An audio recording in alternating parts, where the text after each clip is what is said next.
LegaliseFreedom.com. Greetings and welcome once again to LegaliseFreedom.com. I'm your host, Greg Moffat. Recently, I was asked to speak to a meeting of a local group who share interests in many of the subjects covered on Legalise Freedom. The session starts with a Q&A led by the host, followed by an open general discussion. I just thought it would be great to introduce you guys to Greg, because he's been a big influence in his work, and the people he's introduced to me have been a big influence over the last few years. And Greg put out a series of videos over the last, year, 18 months, under the theme Freedom from Fear. Oh, good. And they're really great. I encourage you to check them out. And some of them are monologues from Greg. Others, there are guests, people that I've followed, other people who I haven't followed. They're all really insightful, awakened, intelligent people. So that's why I just thought it'd be a good idea to introduce Greg to you all. Yeah. Yeah, I want to thank Jim for suggesting this, because it's not something I seek to do. I don't do public speaking or anything like that. So I'm just use this as my outlet and YouTube. But it was Jim's, the designers and the people here at Castlegate came up with the website. This is version 2, the original version for several years as well. And Jim has always been very, very supportive over the years and has provided a great deal of help. So what Jim, I think, wants to do is for us just to have a little bit of a dialogue, and I can then have a chance to say a little bit about what I've been doing for the last 10 years. It'll be 10 years in April this year, that's since I started the website. And then, because I was saying a couple of you earlier, we're all on a kind of similar journey, and each one of us has got a story about how we got where we are now. And I suspect there's things that we've got in common that we all recognise, and that's why we identify with each other, even though we don't know each other initially. But everyone has also got something a bit unique, and at some point in your life, something happened, or maybe a series of things happened that you just thought, hang on a minute, and then here we are today. So Jim and I are just going to have a bit of a back and forth, and then we can just throw it open to if anybody's got any questions, or if anybody would like to share, how they came to be here.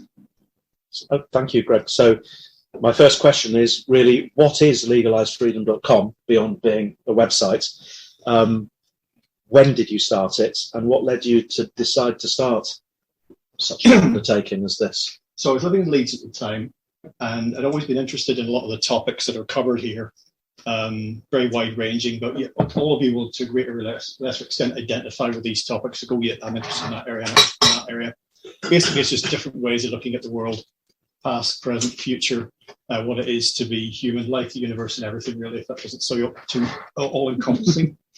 And so I've been interested in those topics since I was a teenager in the 1980s, but never really did anything with it other than just absorb books.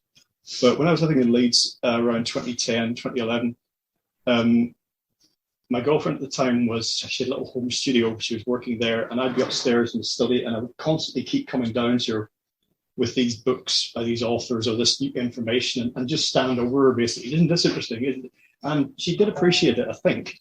But at one point she said, you should do something with this, because you're talking to me about it at great length, and in detail. And I thought, well, yeah, of course. What have I done before? Okay, so I've been a writer for decades, a music journalist. I thought, I'll start a blog. And that was in 2011.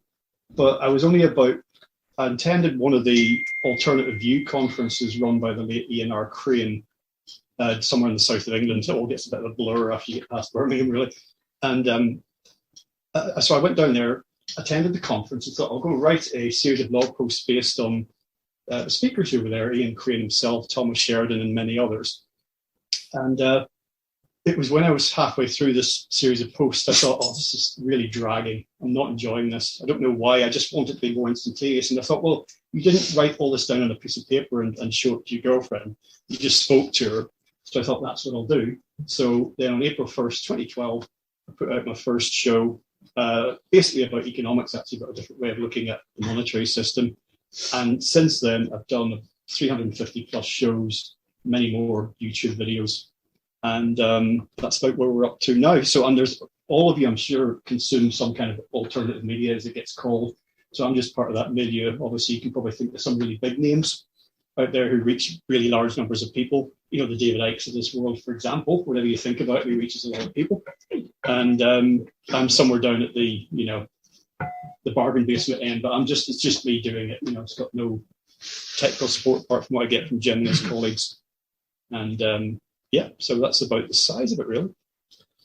So you've told us how many shows, how many views and followers and things like that. Okay, this can be somewhat difficult to track. I'm not the most technically minded person, but I did a bit of a number crunching earlier. And at the minute, combined across various things, I think I'm reaching about 1,000 people a day. Mm-hmm. And it used to actually be more than that. But on YouTube, I've noticed, I don't know if any of you are familiar with this concept, something's going a bit wrong. I've seen that. Yeah. I've seen that on your channel, yeah. Yeah, something, because when you go into the back end of the control interface, it consistently says on my channel, YouTube isn't the main thing, by the way. I just use that to mirror this website because a lot of people go on YouTube. Subscriptions in the last 28 days, and it's usually around about 100. Now, there is no way, if I've been spending the last 2 years getting from 16,000 to 18,000, that I'm adding 100 people a month. So even by their own metrics, it doesn't add up. So short answer is about 1,000 people a day. And that's one of the things to answer the last question on the list, because I've seen it. What I want to do going forward is try and just put the podcast in front of more people, not necessarily just so they can listen to it, that's the goal, but just so it's an option, you see what I mean? So, and this is something that I don't know if anyone knows anyone that could possibly help with this, but getting it on other platforms like iTunes and another raft of things that I can't think of right now, Spotify, whatever it takes. Because I started to look at putting it on iTunes, and I don't like tech stuff, I really don't. And I was immediately crushed by despondency at just the first couple of stages when it was asking for different things. And I was like, oh my God, no, please, somebody do this for me. So, 1,000. So, I was wondering which are the most popular shows and why do you think they are? Okay, so here's one I made earlier. So this is the list of the top 10, because I wasn't going to remember this. Okay. So I'm interested to see if anyone knows of these writers and researchers. So the most popular one of all time is with William Buhlman. He's a American, basically out-of-body researcher, and his book I based that around time is Adventures in the Afterlife. He's had a lot of very interesting experiences that it convinces him of the reality of consciousness surviving bodily death, or certainly maybe being there prior to life before life, as it were. Next one is number 2 all time is Marcus Allen, and based around, it's called Mysteries of the Moon Missions. And you know what that is? It's a classic conspiracy theory of did the moon landings ever happen? I read a very, I won't say convincing, but very interesting book called One Next Step. No, sorry, One Giant Leap. I can't remember. That's great. Okay, it's by a German author, and it's the most rigorous technical analysis I've ever seen of the moon missions, what it took to do, and why it probably couldn't be done. So my position on that is that if you ask me now, I wouldn't bet much money on it, but if you ask me to bet 50 quid, I'd say it probably didn't happen in the way that they say it happened, because it can't be done. Not because there's any massive conspiracy around it, just technically it can't be done, and that's why we still haven't done it. But I think that's so popular because that's just a go-to. Even people who claim not to be interested in conspiracy theories can't resist things like that. JFK, moon landings, 9/11, all of that stuff. So who's the author again, Greg? I can't remember his name, unfortunately. What was the name of the book? German. Which I'm struggling to remember. It's other. What was the one you just wrote? You just spoke out about. Oh well, there's Marcus Allen. Marcus Allen. Yeah, he's a researcher in this area. One of the things he's done a lot of work on is the moon landings, or not, as it were. But the other book, which I wish I could remember. Marcus Allen, is that one? A-L-L-E-N. Yeah, I don't necessarily mention the book in that screed. I can't remember now. Mm-hmm. But I haven't interviewed the other guy, so. That's that one. Yeah. After that was Peter Russell, he's British actually, he lives in America, and I'm not sure if he's a psychologist. Certainly one thing he does is psychology, but that interview is again about the origins of consciousness. So it's the totally fundamental question about consciousness being the basis of reality. All is within mind. After that, Amit Goswami, He's of Indian extraction. I think he lived in America, has done for many years, and that's another consciousness-based interview. I think it's called Quantum Consciousness, the Mind of God. And it ties together ideas about cutting-edge science and, spiritual traditions and ancient ideas about why we're here, where we come from, where we're going. Some of these are popular because they're also some of the oldest ones. They've been up there for the longest time. But I think they, as a cross-section of topics, they reflect really well on what people are interested in across the board. After that, Guy McPherson. Now, this is a controversial character who I never agreed with. He's a climate doom monger, and the interview show is called Earth Extinction 2030, and that's his timeline for us all being gone and everything being a charred mess. I don't know how he's doing on that, but we seem to be not on course to achieve that. No matter how hard we try.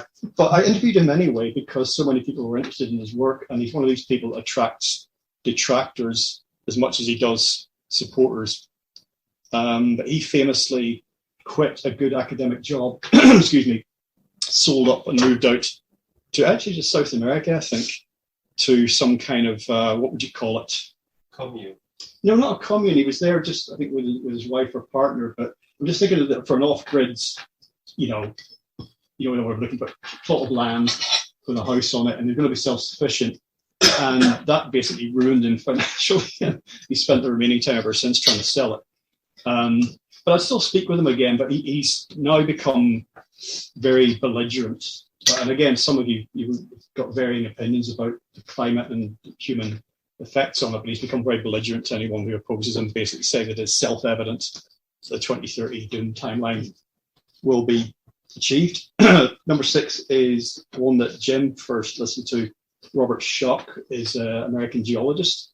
He's the one that famously proposed a redating of the timeline for the Sphinx in Egypt, because unlike the head, correct me if I'm wrong here, Jim, he shows as a geologist, not as an archaeologist, that the body of the Sphinx shows signs of heavy water erosion.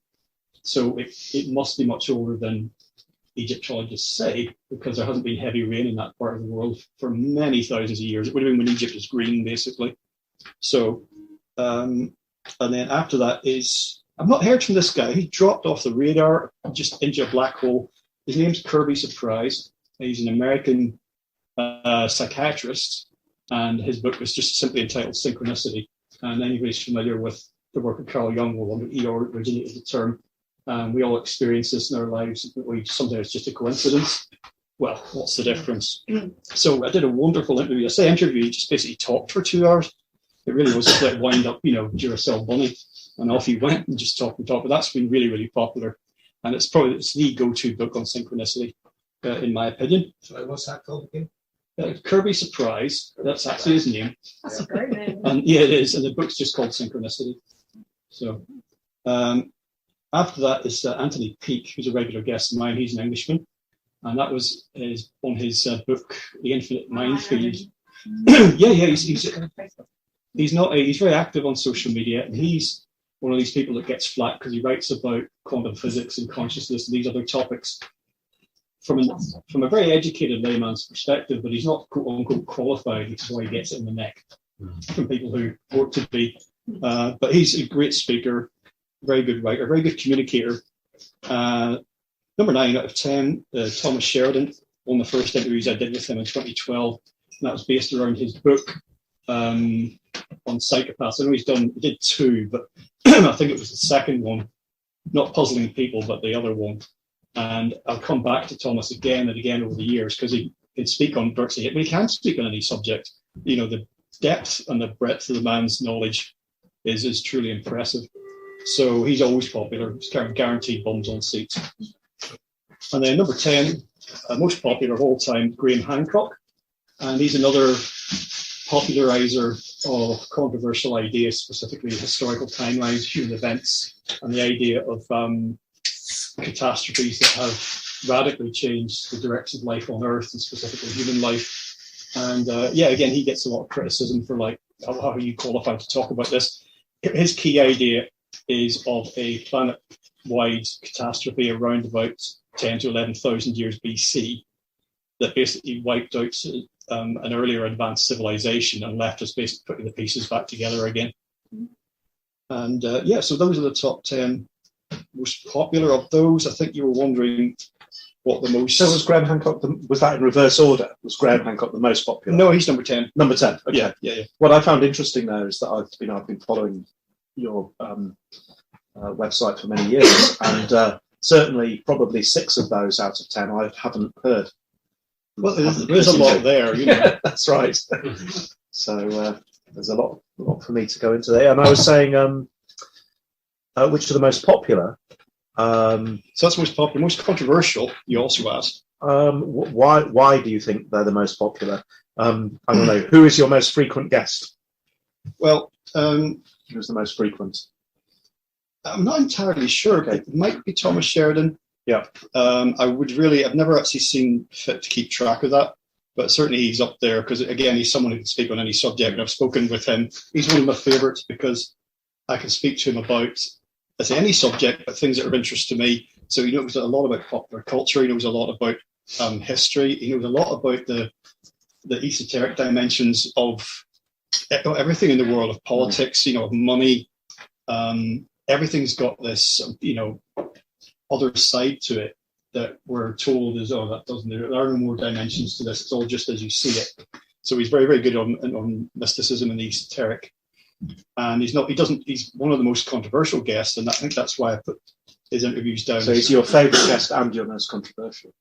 Well, controversial, is that courted deliberately, or is it just that's the way people see it? Because that's a viewpoint as well, isn't it?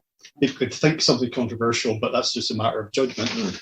But he'll just dive in and just talk about. One of the best shows I did with him was about Rise of the Nazi Death Cult, and it's all about the occult influences in the Third Reich. And that's another deep subject that a lot of people end up getting into. It's absolutely fascinating. There's no doubt that, however any of those influences played out in the real events of the war, that a lot of the top Nazi elite were deeply interested in mysticism and magic and esoteric subjects. Why else would they have taken I'm not sure what the original Hindu symbol's called, but when they flip it around and create a swastika, why would they do that if they'd known that it was just going to impact people's psyche in a major way? Like, almost brand it on their forehead just looking at it. So yeah, they knew what they were doing. I'm familiar with Peter Levender's work on all of that, but then that's a whole other whole other minefield. It is. I think that William Bioman's interview is the single most popular one, and I think that's simply controversial because it presents this picture of life after death that really should be very reassuring. When I say comforting, I don't mean it like, oh well, no point in making any effort in this life because everything will be okay. There's some kind of heaven out there. But if we changed our view of consciousness of what fundamental nature of reality is, then it does change this life. It makes everything different. It makes how we live different. It will be really, really important. And the comments on the YouTube video, the interview went up on the website many years ago. There was no comment section back then, but the comments in the YouTube video are some of the most positive ones I ever had. From like what do you call it when people are dying, basically, and the nurses that look after them when they palliative care. Yeah, palliative care. Basically, this is it. You're going, and from nurses saying this is the sort of things that I play to my patients to like reassure them, and help them face death. That makes you feel like you're really doing something worthwhile. Mark Sallin's interview is controversial because it's just a flame war of people, and I just let them go. Just bullshit. Oh, that never happened. Of course it happened. And people are so invested in that. It's like a lot of the topics in these areas. You saw it with 9/11. You see it with the events of the last couple of years. People get invested with their own identity and their own, worldview in things being a certain way. And if that's challenged, then they're really deeply unsettled themselves. They're not able to adapt. And literally change their minds, because that's portrayed as weakness. If you decide you've got a different view on something from you did last year, and of course it can be if you don't know your own mind. But I think faced with new evidence, we should be willing to say, maybe something else is going on here. Have you had to deal with negative feedback?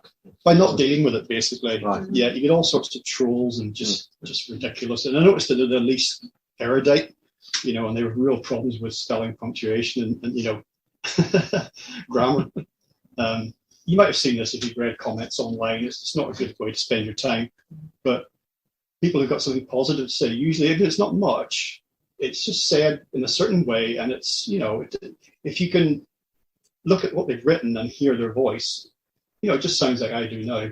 Whereas the lol, you're wow, you are, lol, you're crazy, with 2 Z's in it or something like that, no full stop. That's just some, shouty guy, it's the MALE, it's a mail online. It's some guy who's just turning purple at his computer. They can't stand anyone having different ideas about these things. So basically, by not dealing with it, I just let them go. There's no point in responding. I did it every time I do it. It's very rarely I regret it. I just go, why did I even start this? You just need to move on to the next thing. So how do you think, how has this changed your life and your outlook over the last 10 years? Oh, it's been a wonderful thing to be involved in. And I just got to talk to, not meet very many people because they're scattered all over the world, but I have met quite a few. And yeah, it's like we all were looking for an outlet, aren't we, for to express ourselves. And so this is my main one at the minute. And so it's the thing I would do. It's lottery winner's territory. What would you do when you get up in the morning so you go to bed at night if you didn't have to have a matrix job? And then this is what it would be. Do you anticipate any challenges in the years ahead with the technology, political climate, censorship? Who can say? Again, you can't really think too much about that. You always have to find a way. Life finds a way. You have to find an outlet. And who knows if the internet could go away. Another one of my guests that I've had on very frequently and talking about the future of industrial civilization. I'm not convinced there's going to be an internet 150, 200 years from now. I don't know, but I wouldn't bank on it. I wouldn't bet farm on it. So there could be all sorts of challenges, but there's always a way to communicate ideas and information. So, is there anyone in particular who's been a big influence on you? I know you've been a guest on other shows, with other podcasters. Is there anyone that's been a particular influence? Not as such, I would say. I'm probably past the point of being influenced by anything. Once you get to a certain point in life, and you just kind of, that's it.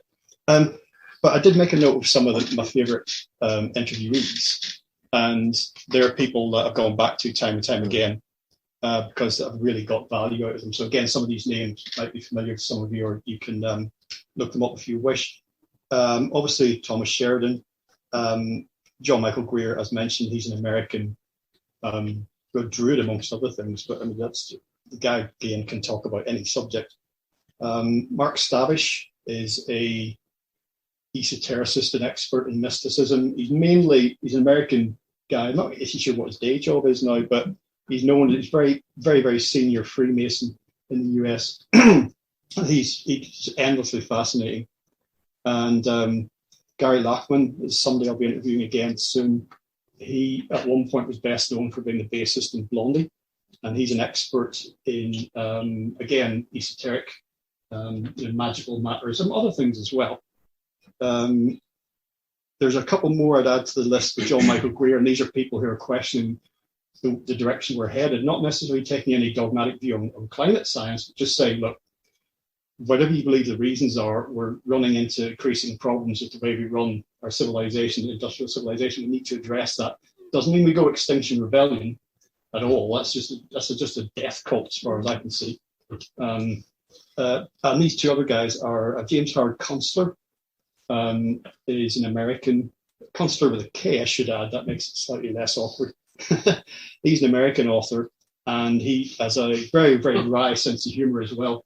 And he does a weekly blog, and that's bi-weekly, I think. Is that every 2 weeks? He does it twice a week. And that's called Clusterfuck Nation.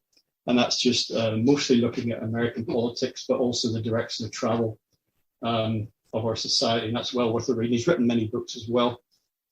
And then another one is a Russian guy called Dmitry Orlov, who I love. Again, such a Russian sense of humor, really, really dark and dry. But he writes on these topics as well, very, very well. And he's absolutely ruthless when it comes. He pulls no punches whatsoever. He's a great guy. Dyer. Got both his books there. Yeah. This looks like a book promotion. It is. So that's a couple of Jay Dyer's books. He's great. He's really good, yeah. Fairly young guy. He's had some slots on Alex Jones' show recently. He's been sitting in for him. Whatever you think of Alex Jones. But Jay Dyer, here you can see obviously what he's writing about here. He writes a lot about pop culture and movies and stuff, but I've had him on a few times. Good guy, can just talk, good presenter, great sense of humour. And you can hit him with like a cultural reference and he just pick it up and know what you're talking about. And that's really, really valuable. And lastly, this guy's probably influenced or allowed me to take what I sensed about reality and really put some flesh on it, some scientific flesh on the bones.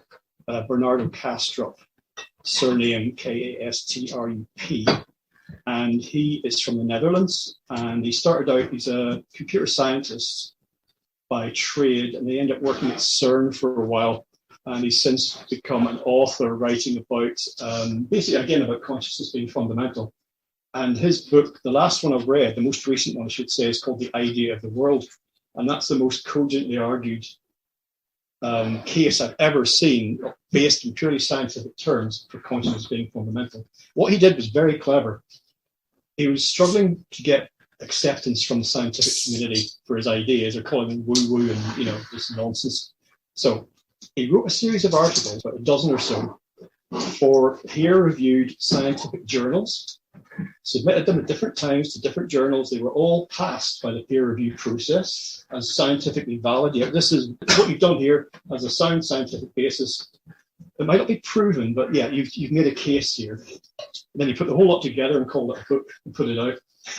So sorry, but this entire book's been scientifically peer reviewed. So it was a very clever way to do it. He never told anyone he was going to do this, but it all put together into a book. So yeah, he's someone I always enjoy talking to. So I'd say that's allowed me to take what I basically intuited and put it in terms that you can talk to scientific materialists with, people who just think that all that you can see and touch and hear, that's all there is. You can talk to them about these ideas in a way that references cutting edge physics. Good stuff. I think you already answered the last question. That was, what does the future hold for you? Well, I did go to that earlier, didn't I? Yeah, just like everybody else, I just want to carry on functioning in this, nuts scenario that we find ourselves in, and just reach more people with what I'm doing, and I just encourage everyone to try and do the same, wherever your passion is, music, writing, cooking, anything at all, your job. Do that, and that's all I really want to do. Just, I think more than ever, the events of the last couple of years have illustrated how you need to think about what you're doing right now. And I think we all know this. Don't put things off into the future too much. But if not now, then when? So I've just said, don't wait. That's certainly what I've tried to pull myself up with my bootstraps in the last year or so, just to do that and to be more focused and not to waste any more time, because really it's running out. Yeah, my so it's a bit of an aside, but for some years what's motivated me, one of the things that's motivated me, it's multifaceted, is the idea that I've enjoyed travel. I've enjoyed going places with my wife.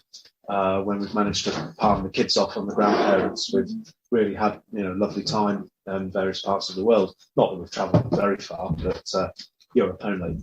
And the idea that when the youngest is finally at an age where we can just go away, that's kind of what's motivated me, is the idea of being able. But of course, the last couple of years, all of that's just, that ambition has just collapsed, and I find myself more focused on the now and more focused on where I am.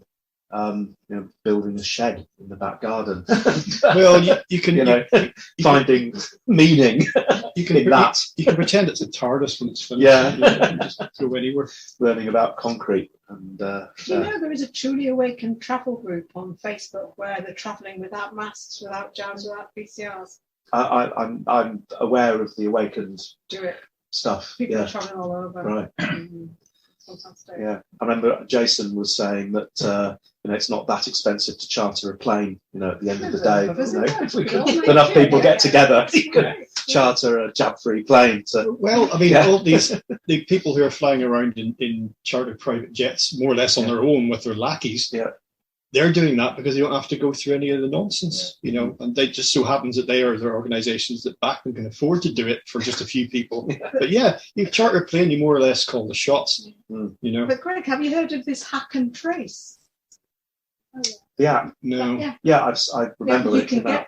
get the hack and trace. You can print out all the documents, and you can show that, and you're through.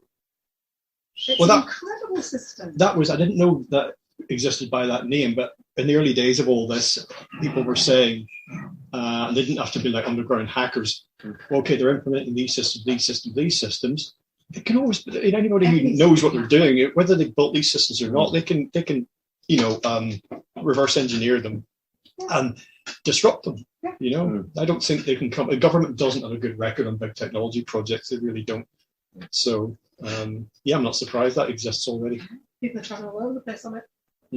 I've been on the Hack and Trace website, and I absolutely understand how it works in the absence of a national database that keeps track of all of this. Yeah, basically it generates a QR code, doesn't it? But I have no idea really, but it doesn't go anywhere, does it? I think you need to put in your NHS number and the batch number of the vaccine that you've had. That's the thing, isn't it? I've begun to realise that everybody's just being reliant on doing the right thing. I think even traffic wardens are disappearing, you know, because people are just not, or they're not trying to get away with it anymore. You know, do you think there's a lot? People are compliant, so there's no need for as many traffic wardens. Yeah. Well, I don't know. I think they've made such a mess of everything, really. You know, there's so many mistakes made. And I know you probably get on this aspect of what got them into the first place, but 9/11 was when I first really realised that there was some other shit going on here. And then once you look into it, you realise that it's just such a botched, bad. You know, there's so many mistakes. You know, it's ridiculous. If anybody can believe that, if you look into the information. I read a brilliant a quote about 9/11, and it was somebody looking at how it was done in the investigation. And they said, so the attacks were carried out by Laurel and Hardy, and the investigation was done by the Keystone Cops, basically. You know, that's, you know, sounds a very flippant thing to say with all those deaths, but when you have a bit of a historical gap between then and now, you can look at something like that and laugh at the ridiculousness, I think that nothing is sort of similar. Maybe they've got a little bit better. But you know, the COVID thing, it's just everybody just shakes their head in disbelief. When was this for real? It doesn't make any sense. Half of it, you know. So certainly most of the populace what the hell are we doing? I mean, it's almost like the more educated you are, the more susceptible you are to the propaganda. Absolutely. Because some of my family, my sister and my cousins, they're extremely well educated. One of them's a professor in the field of health. Absolutely lock, stock and barrel, convinced by the propaganda. Whereas the guys down in the bike shop down there, not exactly university material, but really, really clever, awake souls down there. I chat to them, they see through it straight away. Well, this has been pointed out by multiple commentators. So let's just, you know, not worried if we don't like terms like working class or whatever. We're not judging people on what they do, but otherwise people work with their hands. Yeah. If you work with your hands, you can see, well, one fits into that. It clearly, the end equation, it doesn't add up. Whereas the academics have been in the system the entire time. It's like they just believe because they've been told. Yeah, no, it depends where you're educated. If it's in a system like you described, then that's going to have an effect. But there's a building site opposite where I live at the minute, and I'm watching the gap. Notice they're also more likely to smoke tobacco. That seems to be a thing. But they'll come along there, and I bet if I went over there and started talking about it, they'd go, that's all bullshit, mate. You know, they do get it. They absolutely do get it. You know, and that's interesting in itself, I think. You know, these are people that some people like to pretend are just a grunt, you know, just doing a basic job, minimum wage people or whatever, you know. Sorry. That's okay. I'll come back. Can I ask you a question? How much relevance do you think the Irish Troubles were to starting on this journey? I would say none at all. Really? Yeah, because I didn't, didn't identify either way. I didn't have a family that were heavily into it. When we lived in the town, it was actually very free from that.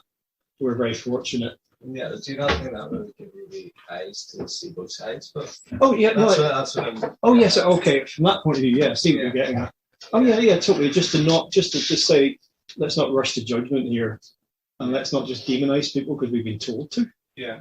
You know, or these other people or the other, they hate you, they want the guts. It's like, well, hang on a minute, I'll be the judge of that. Yeah. So yeah, from that point of view, and that's one of the things you've seen in the last 18 months, isn't it? Being told that, division, being told these people want you to die, they're granny killers, whatever it happens to be. And it's a war of what Rudolf Steiner described as all against all. And that's what it looks like, doesn't it? Everyone's fighting everyone. Within their own families in ways that people could never have imagined before.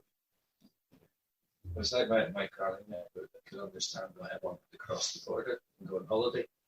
And then once I'd done it for a few years, she was actually quite interested in what I was doing, and then she didn't mention it anymore. Oh, you don't know, that's I forgive. I'll have a nice time. But at first it was like, oh, don't go down there. Yeah. At the time, I suppose, in the case, well, it's nicer there because there's not many bombs. Yeah. Yeah, that's your criteria. Bomb advisor 1 out of 10 will go there. So has anyone got any questions for Greg? I mean, I know you've been asking, but or you can just share something, anything that's on your mind, because I think you mentioned 9/11. So I think for a lot of people that was, if not a turning point, it was something that definitely. Like a temporal marker, something you can look back on. Yeah, it's like something changed then, and start to think about things a little bit differently. Just because it was such a big global event, wasn't it? Possibly the first big global event in the internet age was saturation, 24/7 media coverage, and you hear nothing about it. Nothing about nothing else for months afterwards. It just came to dominate everything. Yeah, it was a false flag event, wasn't it? That brought in the Patriot tax. Yeah, I don't know if it was a false flag. That's one theory that fits with the evidence. I'm not going to sit on the fence, but I still don't know. I listened to something recently where basically the Americans wound up with, everybody to a certain extent, and then they decided that they would retaliate and fly planes into the World Trade Center. Not knowing enough about the background of that, I can't put like a quantitative measure on whether I think that it's true or not. But it's very similar to the Reichstag in Germany. My impression of 9/11 has always been the Americans basically did a hit on their own country, but I listened to a podcast recently. I couldn't even tell you what it was because I've listened to thousands of them recently. It's just basically been information. Yeah. That seemed like quite a plausible explanation as to why, why these aeroplanes got hijacked and flown into the World Trade Center. But up until that point, up until like last week, when I heard this, which sounded plausible, I always thought the Americans just basically did it to themselves. Well, I think what we can say is that the official story doesn't add up; it doesn't fit the facts. No, it does. No. Bits of it kind of do, but there's so many questions, and it's all the story that we were given about it was just so childish and simplistic in a way. Yeah. It was like your baddie. Well, big baddie. just you look at the stuff like the BBC said. Tower 7, which was the one next door to it. It's just collapsed, and then they showed like the film of it, and it was still intact. So they're clearly reading from the script. So that doesn't give any. There's a guy who protested that with the BBC, didn't he? Said that he wasn't going to pay his TV license until that was explained to him. Oh, really? You could just not plenty pay of money, and he took them to court, and it was dropped. For that, and he's still not paying his TV license. God bless him. Well, the one thing I took away from that is like what was it? Roy Walker, what game show was it? Say What You See. You know. Oh, catchphrase. Yeah, catchphrase. So when I looked at the footage of the towers coming down, it's like, what is that? That's a controlled demolition. Yeah. That's what that is. But buildings fall super quick time in their own footprint. Yeah. I've seen it happen many times. Watched Fred Divner shows and things on this. Yeah. How do they do it on controlled demolitions? Yeah. You know, planting all the charges at all the different levels, and comes down safely. One thing they don't want with a controlled demolition in the city is the building going over, Yeah. which is what could easily have happened if you just lobbed planes into a building. Mm. And then we get into the controlled opposition, or sometimes the second matrix, as it's sometimes referred to, because we've got organisations like Architects and Engineers for Truth, which I was quite enamoured with a few years after 9/11. And Richard D. Hall does a really, really in-depth, He's great, isn't he? He's... analysis of that organisation and the people behind it, and basically presents it as an organisation that's just keeping people arguing. Yeah. You know, was it nanothermite? Was it mini nukes? Was it directed energy weapons? There's this whole debate that's going on. There were no planes. There's another one. There were no planes. Yeah. And it doesn't really get anyone anywhere. It just keeps everyone corralled. What keeps coming up for me when somebody was saying this, is it just a big test of initiative? You know, it's just an initiative at the end of the day. You know, that's what I've come to think. It's just like a big test, isn't it? Shout out to pass or fail. When do we get marked? Probably not in this life. Yeah, a shout out to Rich Hall or Richard D. Hall. Yeah, this guy makes great investigative documentaries, as far as I can see, off his own back. Yes, and he did one on Madeleine McCann case. I mean, they're these very long documentaries, but the work he puts into it and the evidence he turns up. I've seen him live in York a couple of times. Yeah, I noticed he was speaking, but these are documentaries that should be like on BBC One at 9 p.m. They never will be, of course, but it should have like a nation just going, "Oh my God," and watching. You know, so you can find it on online. Rich Planet TV. Rich Planet TV. Yeah. And you know, he's great. He's brilliant what he does, but the way he delivers it, you know, it's just really unusual, isn't it? It's like reading. Constantly. Yeah, but he's like he's not like he is reading. It's just the way he speaks about stuff. So deadpan. He did have a show on some digital channel, didn't he, for a while, and there was a number of complaints. I can't even remember now which show it was. There was a particular show which he put out where a tiny number of people complained. Well, Edge TV used to have stuff like that. To strip it off the air. Yeah. Mm. I've noticed when there was one I saw on Living on the Edge by Theo Chalmers. It was about vaccinations. Before I didn't have any thoughts one way or the other. After listening to this guy for an hour talking about why I never have vaccination, about 10 years or longer, it's like, fuck me, I'm almost an expert. You look at the internet, it just doesn't exist. Oh, really? Yeah. You know, it just summed it up beautifully. Who the fuck wants a vaccination? Yeah.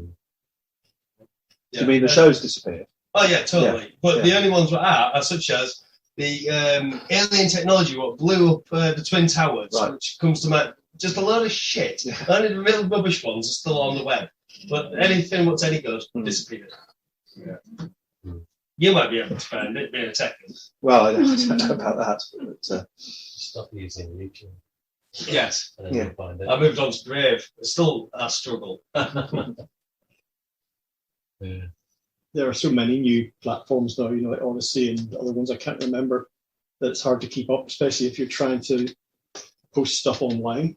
Yeah. You know, like I'm trying to do, it's quite difficult. I mean, you can sync your YouTube account. If you create an Odyssey account, for example, it will automatically import all your YouTube material there for you.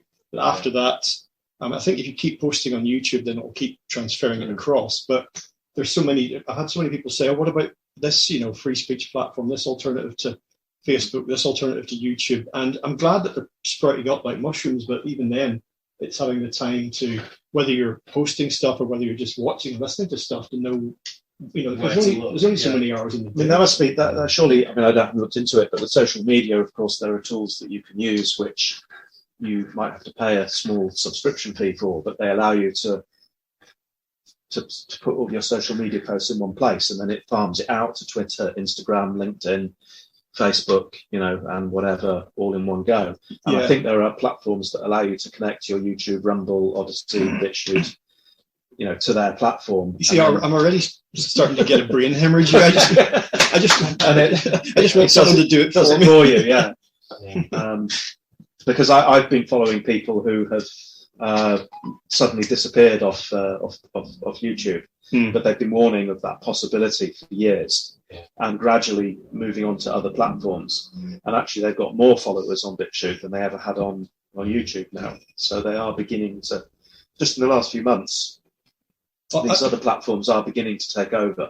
Seems to me, in terms of numbers. I've known people with far less of an audience than me get taken off YouTube. So I'm sort of surprised I haven't, in a way, except that I think there's enough content that looks reasonable. If you see what I mean, like post-watershed stuff. Well, you have to have people complaining.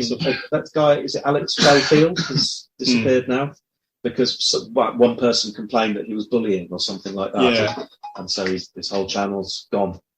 Or the other way is the algorithm, when you use particular words. Yeah. So Chris Thrall, who's Global Veterans Alliance, he always uses code words, and you're not allowed in the comments or the chat to use the word vaccine or. The other way is you just get as big as Joe Rogan and become a takeover. Become too big to cancel. Yeah. Actually, John, I noticed when I'm on Facebook, a lot of the things that have got tens of thousands of likes, I suddenly see your name has liked it. Maybe you spot my name occasionally. I don't know. Yeah. Did anybody listen to the last two Joe Rogan podcasts? Yeah. With the two climate opinions on. Did anybody else? No. Did that get yanked, or is it still there? No. He invited that to show I'm being even-handed and balanced. After having Peake McCullough and Malone, isn't it? Yeah. On the show and being witch hunted afterwards, he made a sort of public address to say that he would be more balanced on opinions in future. So after a period, the next couple of podcasts that he had on, or interviewees that he had on his podcast, one chap came on and he was the author of a book called Unsettled, which was like climate science is basically unsettled, because you can't just like type digits into a computer model simulation and then predict wild like changes in climate and attribute all of those changes to human beings. So he was on the program and explaining his book and whatnot, and said what he had to say. And then the immediate next interview he had on was climate change. Basically, what everybody assumes climate change scientists are like, the vast majority of brainwashed people. Probably can use that term in front of everybody here. You're in a safe space. Yeah, a safe space to say that. Who's basically sort of like saying, well, I agree with what some of the, like what he said, but human beings, we have to do something about it really quickly. The first guy said, we've got plenty of time to like address the situation. We can do everything gradual. We don't have to do this net zero thing where everybody has to replace all of their gas boilers with heat pumps, at a cost of billions of pounds and things like that. Billions of dollars because he's American. And the next guy came and said, basically, we have to do something really quickly. Joe Rogan was really good, and he manipulated like the conversation into saying, would you be prepared to have a debate with the guy who was on last, and actually everything that we've always wanted to do with this like coronavirus nonsense gone on over the last couple of years with lockdowns and masks and all that sort of crap. that we've had to put up with and had to like, argue with people about, I say, scientifically, it's bullshit. You know, stop listening to the mainstream BBC. All we've ever wanted was like two people, a skeptic and an advocate, to come together, where maybe with like a couple of other people who are like professionals, get on the television for like 3 hours and debate everything. Like, yeah, exactly, yeah. That's all I've ever wanted from this, and that's all I've ever asked people. Why is this not happening? Steve Kirsch, I don't know if you all know him, is a tech guy. He invented the optical mouse, but he's basically put like a lot of money into like the COVID crisis, CCC, something or other. He's got a Substack, which is really interesting, and he's basically offered like people £1 million $1 million to debate him on why vaccines should be given to everybody. You know, if you're COVID recovered, you shouldn't need a vaccine. That's the science that he believes, and he's offered £1 million, or eventually he's finally offered like unlimited amounts of research dollars into whatever you want, just to come on a public platform and have it videoed and say, why does somebody who's COVID recovered need a vaccination? And what do you think these vaccinations actually do to them? So it's sort of like the same thing, you know, nobody wants to sort of like debate live because they know that the science that they're peddling, yes, thank you, is bollocks. And that would basically wake everybody up.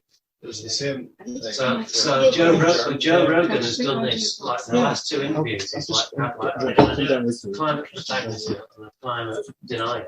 Well, not denier, but, you know, just like saying, so you're overreacting, you know. And he wants these two people to come on this conversation. And I thought it was really clever of Joe Rogan to use his platform to now to say, right, well, why don't you come back in a couple of weeks? You know, you can have like everything written down. You can have like a discussion. You know, decide like what you're prepared to debate, and then come back on the show together and have an actual national discussion, that's going to be recorded. It'll be 3 hours long and go out on a book of people to make their own opinions. And I think it's been actually really, really, really clever, Joe Rogan, in kind of like trying to set that up. Whether it happens or not, wait and see. But You did something similar with we had Graham Hancock on his program. You did with Michael and Michael Sherman from Skeptics. Yeah. And did you have Bernardo Castro? Yeah. And they had a good back and forth, and I think they came as good as they got. Yeah. Yeah. And yeah, Sherman that basically went, no, you're wrong, yeah, because all these people say so. And they're like, well, we've got all this. Bernardo Castro particularly is like, he must have a brain size of 10 people. Well, again, you were talking about climate change, and he's one of the only guys that I've listened to and read that sees things in geological terms. We can't. 10,000 years experience of we can't think about climate going up and down. So don't look at 100 years and go, definitely changing for the worse. That's us. Exactly. Like, no, because that, and then before that it was this. Yeah, but we all know that. Probably. I was going to ask you. Sorry, just felt like I hijacked everything. No, not at all. No, it's not about that at all. Just talking about Graham Hancock again. He's been on the show. I just wondered, he was pilloried for years and years and years for his outlandish theories about how old civilizations were, and then you get something momentous like the discovery of Göbekli Tepe, which vindicates him completely. But yeah, he's still considered a fringe. Happened with Fontana, was the first, wasn't it? And, it's happened with loads of cult figures over the years. Cult, that word. Fontanican was very much. It was aliens. Yeah. Wasn't he? Yeah, but he was one of the first sort of literary free thinkers, wasn't he? We discussed, me and Thomas Sheridan discussed Von Daniken He highlighted a lot of Yeah, he broke anomalies. down mental doors for a lot of people. That just that what you've been told about history might be bullshit.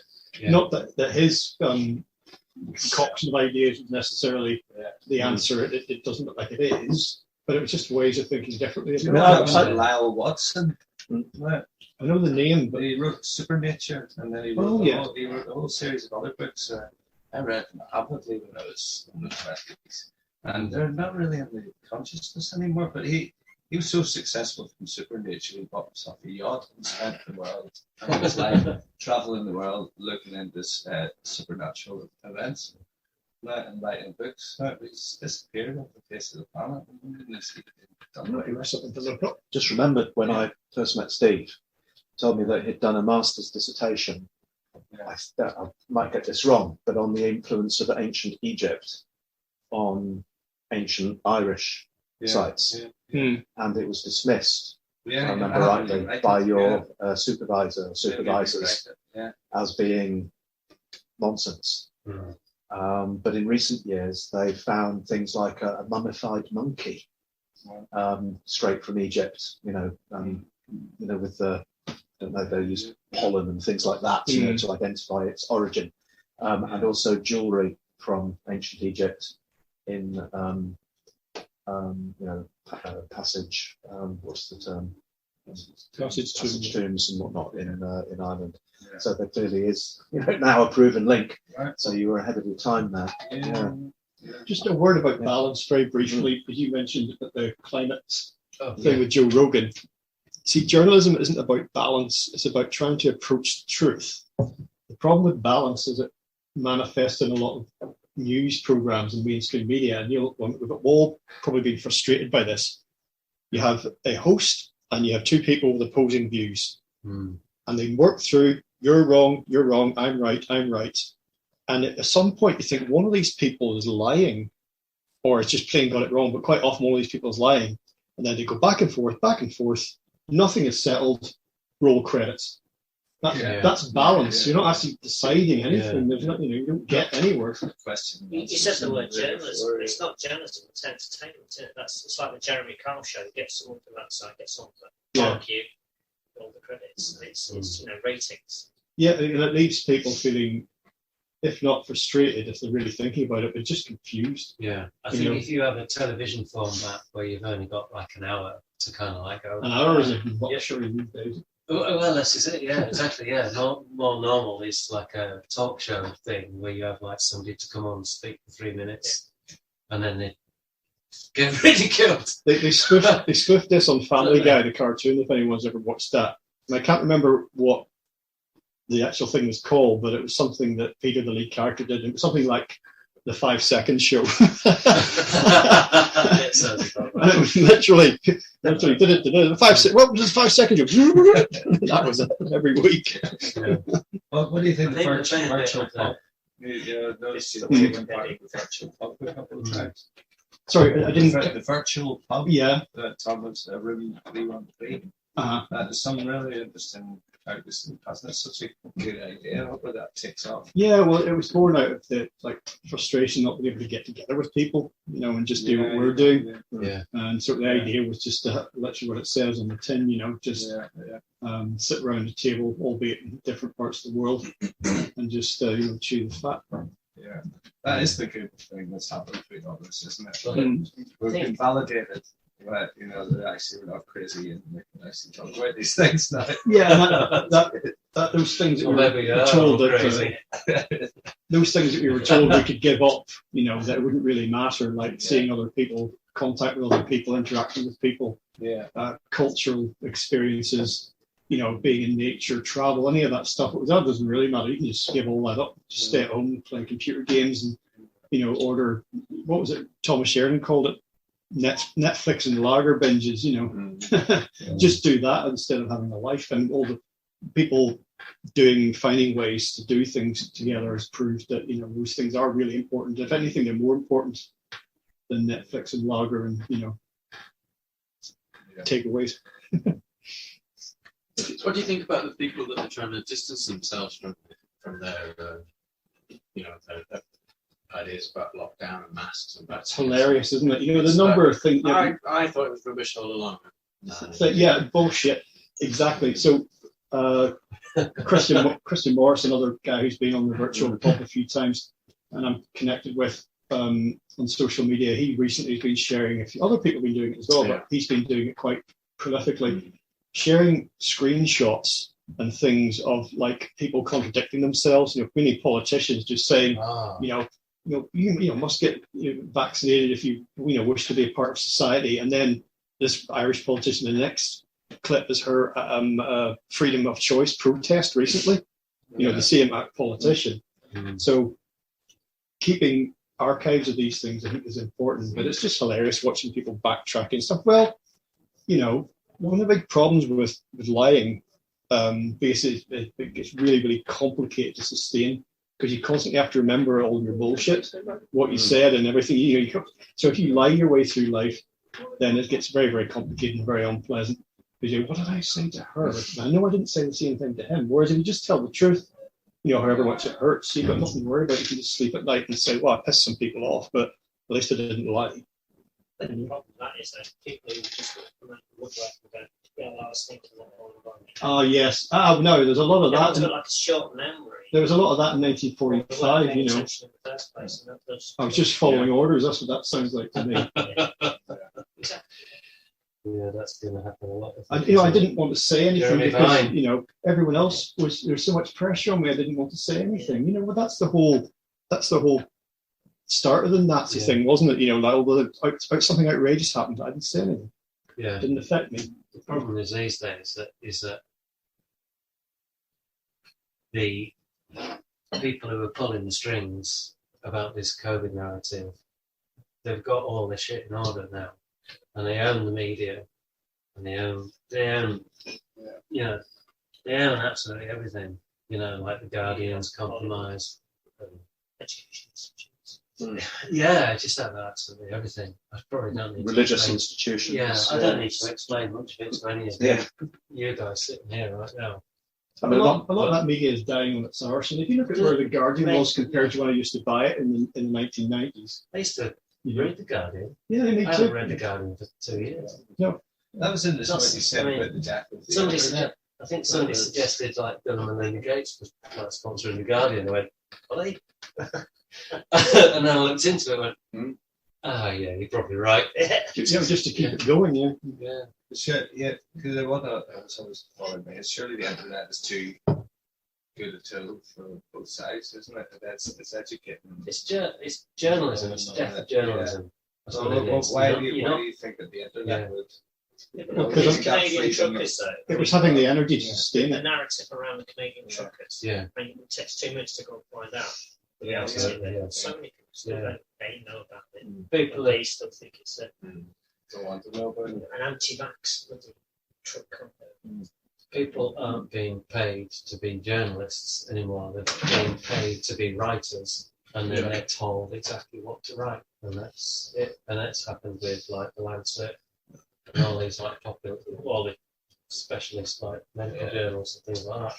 And the BMJ, I think, the British Medical Journal is one of those that have kind of like smelt a rat for a little while and started standing up. Yeah. Notice the BBC are having a little push at the minute to try and say the BBC is very much ours. Yeah. It's your BBC, it's your BBC. It's your BBC. Yeah, it's your BBC. They even said they were completely unbiased. Yeah. Today it was just really comes out. We are really unbiased and we are yours. People believe it. 99% of people who talk to them, they believe it. So it's like, how come it hasn't been? If that's really what's going on, how come it hasn't been on the news? Well, because they're funded by, Well, I think we should thank Greg. He's got an early start tomorrow, so he doesn't have to rush off this instance, but soon. So, thank you, Greg. No, thank you, Jim. Thanks everybody for coming along. Check out legalisefreedom.com.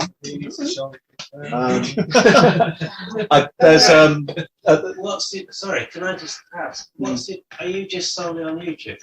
No, this is the main This website. is the website here. Yeah. YouTube is just a backup, Right. just because a lot of people go there, Yeah. and thousands of people discover the stuff on there because you've got your own website, you're relying on people finding that, whereas people go to YouTube, look for things, and also they get recommendations in things that they've looked at. Yeah. So it's just a way of being. It's because there are lots of people there. Yeah, of course. Yeah. Brilliant, man. Do you know that? Oh, I just thought it was like to get people thinking, what does that mean? You know. I presume you're aware of like the algorithms and things on YouTube because they're owned by Google and Alphabet. You know, they're basically suppressing anything that's like liberal-minded. That just... Yeah, and there's nothing you can do about that. I mean, you can stay on that platform and or move to others. Yeah. You know, you just have to keep. You know, it's like they're playing whack-a-mole. You just have to keep, finding another way to come to the surface somewhere. I want to know that any of me. There's one. Sorry, just can I say? There's one. Only one that I'm aware of, but there must be thousands of them. Jason Burmas, he presents lots of information on rock theme. And what he does is just like a little kind of like, just like a cast to every platform or whatever, YouTube especially, I suppose. Always, he mentions, we're talking about this, blah, blah, blah, blah. If you want to know more about it, our YouTube stream is going to finish after like 5 minutes or so. And then we get really into the meat stuff, what's actually going on, So he has like a little bit of a feeler thing going on in YouTube because he knows it's the most popular platform, of course it is. And then that feed ends. It says, if you want to know more about what we're talking about, dangled a little carrot for you, come over here, some rock thing, and then they get into like more in-depth, more interesting stuff. Rockfin is a platform where you pay like $10 a month or something like that. I don't actually subscribe to it, but I do watch some other stuff. $10 a month, and that pays for everybody's content you get for $10 a month. So it's not like a Patreon or like an individual subscription or something like that. It actually sort of helps everybody. It might be something if you're interested in. Yeah, well, this falls under the. I don't know that much about it, but I just thought it would be beneficial. No, thanks for mentioning it. This falls under the category of what I mentioned earlier about all these other platforms that are out there.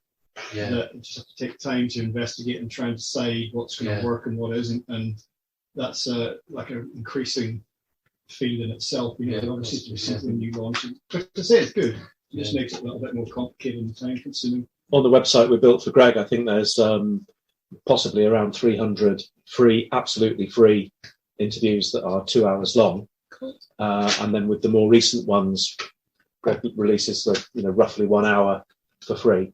And then there's a paywall to get the second. I did that. That's been running for a year and a half just because I felt that but I just couldn't. It's £4 a month or £40 a year. So it's quite cheap, really, for what you get. By the way, while this is on screen, this Swedish doctor here, Sebastian Rushworth, interview speaks for itself. He's written a whole bunch of. He recently started a blog. He's only a young, recently qualified medical doctor, and he's got a blog which deals with all sorts of medical issues that interest him, including nutrition. But anyone with an alternative mindset will surely find this interesting. But his work on COVID-19 and vaccines, and he's written a little book about it as well. It's the most balanced I've seen. There's one medical doctor I've seen speaking about this in a way that's very hard for anybody on any side to really criticize him. He's so level, so level-headed and even voiced about the whole thing. There's no rhetoric, no histrionics, no agenda that you sense behind it. He's just literally saying, I'm a doctor, I know what I'm talking about, here's what we know. And he just leaves it at that. There's not lots of opinion or anything about what we should do or anything. He just says, I'm a doctor, this is what I know to the best of my knowledge. And that's it. And needless to say, he comes out, that would kind of sum up his view. That's the title of his book. So well worth checking out his blog, which is linked on there anyway. So very interesting. Are you up to coming over to Selby to do a talk like this? I didn't consider this a talk, but it's great. You can have my questions. Brilliant. Thank you so much. But to have a discussion, a group discussion with people who'd be interested in it, I don't see why not. So we meet up like once a fortnight on a Thursday night, 7 till 10 at the Doghouse. And I think it'd be really nice. Oh yeah, no, I appreciate you mentioning it. Yes, again, it's just not something I've done before, really. Right. Not like Thomas Sheridan, some of these other people, and David Icke, like in the past, speaking to people has been a very important way of getting things across. It's not something I've got any. Because all the authors you mentioned, I didn't know. All I knew was Anthony Peake from Nottingham. I didn't know any of this, so it's good for everybody to just know that more information about to research themselves. Yeah. Okay, well I've got you stuff on. Yeah, we know where I am. Any questions? Oh, sorry. I've got 3 or 4 books from the authors that over there that you can peruse. You it's can like peruse some kind of like Everything Must Go. Yeah. And I've got loads more books at home, but I just sort of set up some kind of book swap. They were the ones that I could fit in my bike basket in a hurry on the way over tonight. So this is one I've not heard of before, The War on Freedom. This is the 9/11 book that you mentioned, isn't it, Jim? Yeah, that was a couple of years after 9/11. I came across that book, and it opened my eyes. It's got chapters on various things. I wouldn't know where to start, really. It covers the pipeline in Afghanistan a lot, I feel like and the vested interests there. Yeah, doing book recommendations. Yeah, that's a signed copy. I met Graham Hancock a couple of times. That's the Magicians of the Gods, which is the follow-up from what was the other one? Fingerprints of the Gods. Yeah, this is the one I interviewed him around. This is useful as well because you can use it to hammer and nails and knock out a burglar. Yeah, it's got some nice pictures in it as well. Do you know? Speaking of Graham Hancock, his first book. What it's called? Well, there's The Magicians of the Gods, which is the precursor to that, but he wrote some books before that. Just on different topics. There was the first one was on the search for the Ark of the Covenant, I think. Oh, was it? Yeah. Oh. Some very nice maybe documentary. Second one then. Yeah. Was serialised in the Daily Mail of all things. Right. In 1996. And my mum said to me, "Here, Dan, I know you're interested in this sort of thing." She came with it. Can you imagine the Daily Mail serialising a Graham Hancock? Well, he's done some TV series. There's he did a lot of diving. Right. He did, I think 70 odd dives at Yonaguni, southern Japan. Monument there. I think there's what it's called, something like Lost Kingdoms of the Ice Age. You can watch it on YouTube. It's very grainy. Is that a new video? No. Sorry, that's a new book he's working on, isn't it? I think. I think that's an old book, actually. Oh, is it? Yeah, and there's a TV series which you can watch on YouTube. It's very low quality, but it covers him diving off the coast of India and off the coast of Japan and in Indonesia and finding these undersea ruins and megalithic blocks that were only above sea level deep into the last ice age. It's nice. It's nicely done. Yeah. I should briefly mention. Yeah. I can't believe I didn't mention Jason. I was waiting for you to mention Jason. Oversight. Big fan. Jasun. He spells his name. It's an affectation. Former Pocklington School pupil, by the way. Really? So Wow. his ideas about culture and about what really lies the deep dark roots of some of the really dismal corners of society. I've never seen anyone write as well about it, and just it's fascinating. Talks about the UFO phenomenon, child sexual abuse. Jimmy Savile, Occult Yorkshire. There's a lot of Occult Yorkshire. The Vice of Kings. That's one of his books. That came out. It's about Fabianism and Occult Yorkshire and culture creation. His grandfather was the founder of Northern Dairies, which became Northern Foods. Yeah. So those of us that grew up in this area all got our milk from Jason's dad, grandfather. This is one of the most mind-blowing books I've ever read. Prisoner of Infinity. I've not read that yet. By Jason Horsley. Yeah, this is incredible. It looks like a book about UFOs, but it's not, is it? It's Prisoner of Infinity. Yeah. It talks about the UFO phenomenon basically as a cover for abduction and sexual abuse. And mind control, and all of that. Yeah. And then the most recent one, he's done 16 Maps of Hell, which is essentially about Hollywood. And what a cesspit it is, but I mean, there's a chapter on Roman Polanski, chapter on Leonard Cohen. Would you believe? That's a very interesting. Yeah. 16 Ways of Hell. I'm not sure, but this might only be available secondhand because he did this as a crowd-funded limited edition. So all of us who got one straight away. I've got the audio. Phones. I've got Jason reading that. If anyone's interested, I'm happy to send it over. But yeah, reading that, you knew that Hollywood was kind of like dodgy, but when you read this, it's like, oh, Jesus Christ. But yeah, the thing is I find about reading Jason's books and hearing his work is that although it's about very dark subjects, I always feel kind of lighter afterwards. Well, he's shining a light into the darkness. Exactly that. So. Yeah. Is it because it's affirming everything you always suspected about Hollywood? in a way, yes, but he's not. He's not hopeless at the end of it. He's because in other parts of his work, particularly his blog and stuff, he's getting on with his life, and he feels that he's improving and growing, and moving out of some of the dark phases of his past and whatnot. So ultimately, there's light there. But his demeanour, he comes across as a fairly downbeat guy, but it's just because he's such a laconic. Right. The way he speaks is very slow and very soporific and very gentle. And that I listened to 16 Maps despite the content. Yeah. I listened to it to put myself to sleep. So did I. Yeah. I could talk a lot about Jason, but I think we should break it up now and eat some more food. Yeah, absolutely. Yeah. Let's do that.